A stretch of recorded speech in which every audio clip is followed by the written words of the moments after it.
ድንግል በስመ አብ ወወልድ ወመንፈስ ቅዱስ አሐዱ አምላክ አሜን። በዓለም ላይ የምትኖሩ ኦርቶዶክሳውያን እግዚአብሔር ልጆች ሰላም እግዚአብሔር ይብዛላችሁ።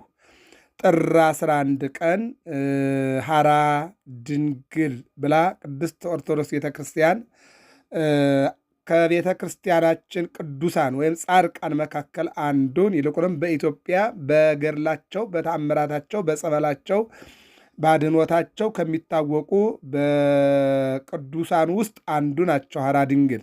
ሐራ ማለት በልሳነ ግዕዝ ጨዋ ማለት ነው። ጨዋ ሲተረጎም ሁለት ነገር ሊወስድ ይችላል። አንደኛው በድሮ ጊዜ ሐራ ማለት ያልተማረ ያላወቀ የሚል ነበር። አሁን ላይ ባለው ደግሞ ሐራ ማለት ጨዋ ማለት አክባሪ፣ ሃይማኖቱን ወዳድ፣ ሀገሩን የሚወድ እንደገና ደግሞ ለሰው ታማኝ፣ ለሀገር ታማኝ፣ ለቤተ ክርስቲያን ታማኝ፣ ለቤተሰቡ ታማኝ፣ ለድንግልናው ታማኝ በጽናት የሚኖር ማለት ነው። ሐራ ማለት ነው። ድንግል ማለት ያው ድንግል ነው። ግን ሐራ ድንግል ማለት የድንግል ማርያም ታማኝ፣ የድንግል ማርያም ወታደር፣ የድንግል ማርያም አገልጋይ የሚለውን ይወስዳል ማለት ነው። መዝሙረኛው ልበ አምላክ ዳዊት በመዝሙር 1 ብሎ ሲጀምር ቅዱስ ዳዊት የተናገረው አንድ ነገር አለ።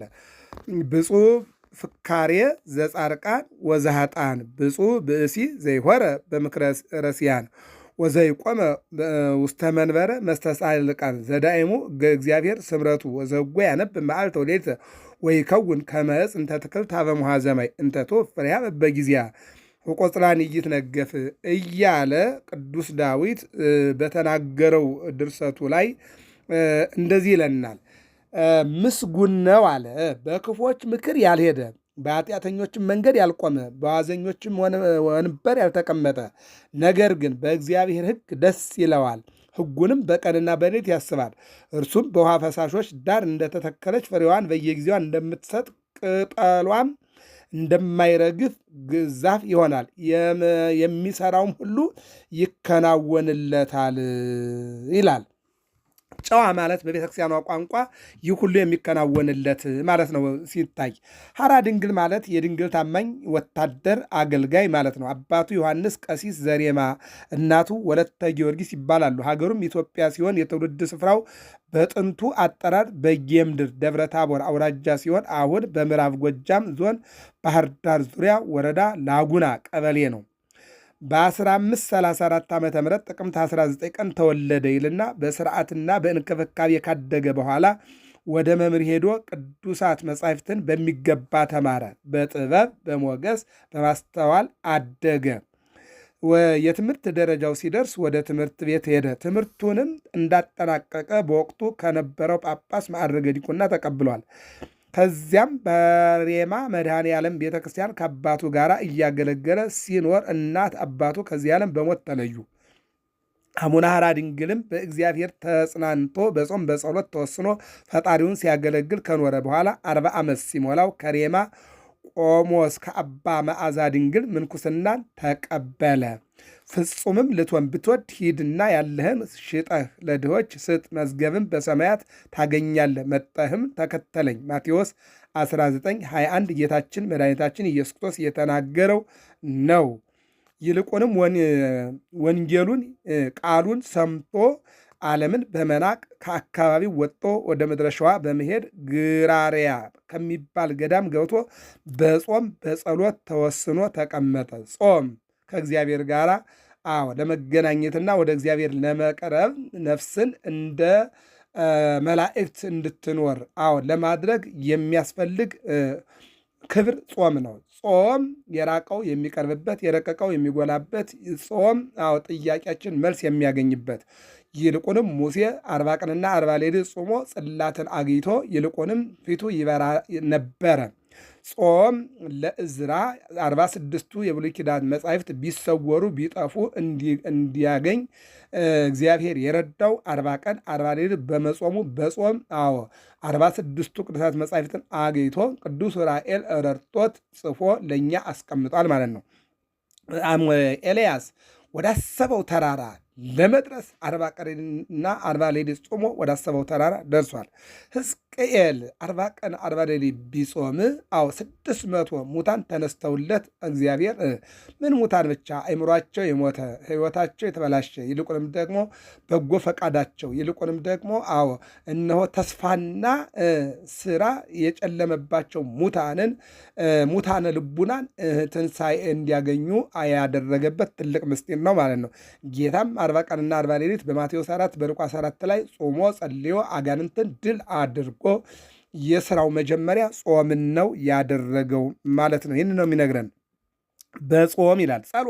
ጸሎት ማለት ከእግዚአብሔር ጋር መነጋገር ነው። ከእግዚአብሔር ጋር እየተነጋገረ ድምፀ አራዊትን ጸባ አጋንንትን ታግሶ ይኖር የነበረ ሰው ነው። በጾምና በጸሎት ተወስኖ ተቀመጠ ይለናል። ከዚያም ዘመዶቹ ያለበትን በማጠያየቅ አገኙትና እንሂድ ሲሉት እኔ ከዓለምና ከዘመድ ተለይቼ በብሕትውና ነው የምኖር። ባህታዊ ማለት ብቸኛ ማለት ነው። ባህታዊ ማለት ዓለምን የናቀ የመነን አማን መነኑ ሰማይ ትጣማ ለዛ ዓለም ወከአው ደሞም በእንተ እግዚአብሔር ተአገሱ ሞተ መሪረ በእንተ መንግሥተ ሰማያት። ስለ እግዚአብሔር መንግሥት አንዳንዶቹ ገዳም ገብተው ባህታውያን ሆነዋል፣ አንዳንዶቹ ሰማዕት ሆነዋል፣ አንዳንዶቹ ጻድቃን ሆነዋል፣ አንዳንዶቹ በሰይፍ፣ አንዳንዶቹ በሰንሰለት፣ አንዳንዶቹ በመርዝ፣ አንዳንዶቹ ደግሞ በፈላ ውሃ፣ አንዳንዶቹ በእሳት ስለ እግዚአብሔር መንግሥት አልፈዋል። ጻድቁ ዓለምን ንቀው መንነው ወደ ገዳም የገቡ ባህታዊ ናቸው። ዘመዶቹ ግን ትተውት ሊሄዱ ባለመቻላቸው ገዳም ሊገድሙለት ቃል ገብተውለት አብሮ በመሄድ ወደ ቤት ሳይገባ ከቁስቋም እስከ ገዳመ ወንያት በ7 መጥረቢያ መንገድ አስጠርጎ ገዳም መስርቶ ተቀመጠ ይላል። የሚገርም ነው። በገዳመ ወንያትም ቁረ ሌሊቱን ዋዕየ መዓልቱን ድምፀ አራዊቱን ጸባ አጋንንቱን ታግሶ በጾም በጸሎት ሲጋደል ፈተናው ሁሉ ድል በመንሳት ፈተናውን ሁሉ ድል በመንሳት እግዚአብሔር ለገቢረ ተአምራት ወመንክራት አብቅቶታል። ፈተናውን ሁሉ ታግሶ በራሱ ላይ ቢመጣ በአጋንንት ቢመጣ በኑሮ ቢመጣ በረሃብ ቢመጣ በጽም ቢመጣ በድካም ቢመጣ ሁሉን ታግሶ እንዲኖር እግዚአብሔር አድርጎታል፣ ወይም ለተአምራት ወመንክራት አብቅቶታል። የመላእክት አለቃ ቅዱስ ገብርኤልም እየተገለጠ ያነጋግረው ነበር። ማርያም ተስፋዬ የሚባል ታማኝ ረድ መጦለት ሲያገለግለው ኖሯል። ጻድቁ አቡነ ሐራ ድንግል በተሰጠው ጸጋ ዕውራንን አብርቷል። ልዩ ልዩ ታምራትን በማድረግ በሽተኞችን ፈውሷል፣ ሙት አንስቷል። ወደ ተለያዩ ቅዱሳት መካናት ተቀምጦ የሚጓዝበት ብርሃን የሚባል አህያ ነበረው ይላል። ቅዱስ ጴጥሮስ የሚነግድበት አንድ አህያ ነበረው። አሳ የሚጭንበት አንድ አህያ ነበረው። የሚያርስበት አንድ በሬ ነበረው። አሳ የሚመዝበት አንድ የአሳ መያዣ መረብ ነበረው እና ያንን ትቶ እግዚአብሔርን ተከትሏል። ይህም ጻድቅ አህያም ነበረው። አህያውንም የሚጠብቀው እረኛ ሳይኖረው በጻድቁ ጸሎት ተጠብቆ ይኖር ነበር። አቡነ ሐራ ድንግል በፍትሕናው ወቅት የሚመገበው እሸ የሚባል የእንጨት ፍሬ ሲሆን አልፎ አልፎ ደግሞ አተርና አደንጓሬ በትንሽ ጽዋ መክደኛ 3 ተኩል ሰፍሮ በትንሽ ድስት ይቀቅለውና በመክደኛው አንድ መቅኑን ይበላ ነበር። ይህም ለ13 ቀን ምግብ ይሆነዋል። የሚጠጣው ውሃ በአቅራቢያው ባይኖር ጉድጓድ ቆፍሮ ቢባርከው ውሃ አፈሰሰለት። ሰይጣንም በተሸለመች ሴት አምሳል መጥቶ ሰው ሁሉ 2 እየሆነ ይኖራል፣ ለምን ብቻህን ትኖራለህ ብሎ ሊያስተው ሲሞክር በትምህርተ መስቀል አማትቦ ከገጸ ምድር አጥፍቶታል። ከዕለታት አንድ ቀን አንዲት ሚዳቋ ነብር ሊበላት ሲያሳድዳት ወደ አቡነ ሐራ ድንግል ቤት ገብታ ተማጽና ተቀመጠች። ነብሩም ደርሶ አቡነ ሐራ ድንግልን ሲያይ ተቆጥቶ ከፊቱ ተፍገመገመ። ዋን ጎርጎረ ወይም ዋን ገርገረ ውእቱ ነብር ተቆጢኦ በውእቱ መካን። አቡነ ሐራ ድንግልም ተገድለህ ትበላት ዘንድ አልተፈቀደልህም ብሎ ሲናገረው ትቷት ሄደ ይላል። የሚገርም ነገር ነው።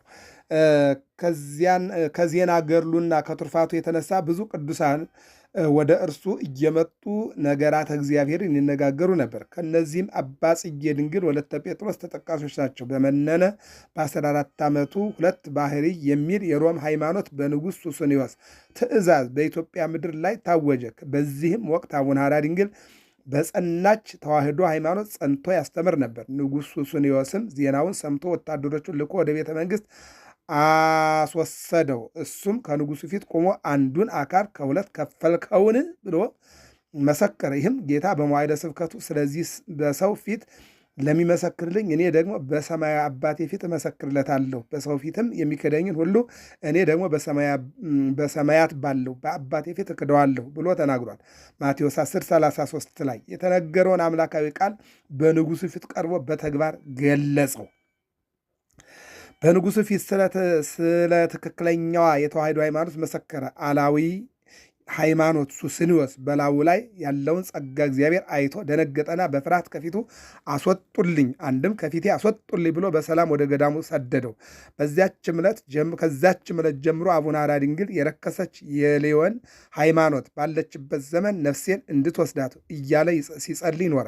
ከዚያም ከ16 ዓመት በኋላ ፋሲል ነግሶ የሮም ሃይማኖት ረክሶ የእስክንድርያ ሃይማኖት ተመለሰ። በዚህም ፈጣሪውን አመስግኗል። ዕለተ ዕረፍቱ ሲደርስ ጌታችን ቃል ኪዳን ሊሰጠው እልፍ አእላፋትን መላእክት አስከትሎ መጥቷል። ኩሉ ሰብ ዘተባረከ በእዴከ ወተናዘዘ በቃልከ ወፀዋዐ ስመከ ወዘገብረ ተስካረከ እመሂ ነዳይ ወእመሂ ባዕል ወዘአክበረ በዓለከ ቦሄበ መብልዕ ወስቴ ለርሁባን ወለጽሟን ወዘታመነ በጸሎትከ ዘደረሰ ወዘአጽሐፈ ዘአንበበ ወዘተርጎመ ዘሰማ ወዘአስምዐ መጽሐፈ ገድልከ ወዘነበረ ውስተ ገዳምከ እንዘ ያዕቅብ አስከሬነከ ወዘሐወፀ ገዳመከ አፍቂሮ ኪያከ መጺኦ ምርሁቅ ወምቅሩብ ወዘጸዋዐ ወልዶ ወለቶ በስምከ እሉ ኩሎሙ በበጾታሆሙ ከመ ይኩኑ ግዑዛነ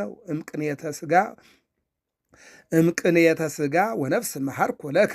ገድለ አቡነ ሐራ ድንግል ዘጥር የጥር 25 ይህም ማለት በእጅህ የተባረከውን በቃልህ የተናዘዘውን ስምህን የጠራውን መታሰቢያን ያደረገውን ድሃም ቢሆን ባለጸጋም ቢሆን ለተራቡና ለተጠሙ መብል መጠጥ በመስጠት በዓልህን ያከበረውን በጸሎትህ የተማጸነውን መጽሐፈ ገድልህን የጻፈውን ያጻፈውን ያነበበውን ያስነበበውን የሰማውን ያሰማውን የተረጎመውን አስከሬንህን እየጠበቀ የተቀመጠውን አንተን ወዶ ከሩቅ ከቅርብም መጦ ገዳምህን የጎበኘችውን ወንዶችና ሴቶች ልጆች በስም የጠራውን እኒህ ሁሉ ከስጋና ከነፍስ አገዛዝ ነፃ ይወጡ ዘንድ እምርልሃለሁ በማለት ቃል ኪዳን ገብቶለታል። ቀጥሎም እስከ 7 ትውልድ እምርልሃለሁ አንተ ከልጅነትህ ጀምረህ አገልግለኸኛልና አለው። አቡነ ሐራ ድንግልም የነቢያት ደጋግነት የነቢያት የደጋጎች ነገሥት የአበው ቀደምት መሳፍንት የሐዋርያት የጻድቃን የሰማዕታት በረከት ይደርበት ብሎ ከጸለየ በኋላ ጥር 11 ቀን ነፍሱ ከስጋው ተለየ። ወዲያው ሚካኤልና ገብርኤል እየመሯቸው እልፍ አእላፋት መላእክት ወርደው ነፍሱን ወደ ገነት አስገቧት። ስጋውን በጸለየበት በገዳመ ወንያት የሥጋ ዘመዶቹና ባሕታውያን ተሰብስበው ቀብረውታል። ዕለተ ልደቱ ጥቅምት 19 ሲሆን ዕለተ ዕረፍቱ ጥር 11 ቀን ነው። አቡነ ሐራ ድንግል መመነኑ፣ በጾም በጸሎት በትምህርት መኖሩ፣ ሕሙማንን መፈወሱ፣ ታምራትን ማድረጉ፣ ቃል ኪዳንን መቀበሉ፣ በቃል ኪዳን ምዕመናን መጠቀማቸው ዛሬ በአዲስ አበባ ዛሬ በባህር ዳር እንዳጠቃላይ በኢትዮጵያ የአቡነ ሐራ ድንግል ጸበል እምነት እነሆ ከአጋንንት ነፃ የሚያወጣ ይልቁንም ደግሞ ችግር ላይ የወደቁትን ከችግር የሚፈታ ከውጩ ዓለም እስከ ኢትዮጵያ ድረስ በዚያ በገዳሙ በመታሰቢያው እየተገኙ ጸበሉን የጠጡ እምነቱን የተቀበሉ ሁሉ ይፈወሳሉ። የጻድቁ በረከት በሁላችን ላይ እንዲያድር እግዚአብሔር አምላካችን መልካም ፈቃድ ይሁንልን። አቡነ ሐራ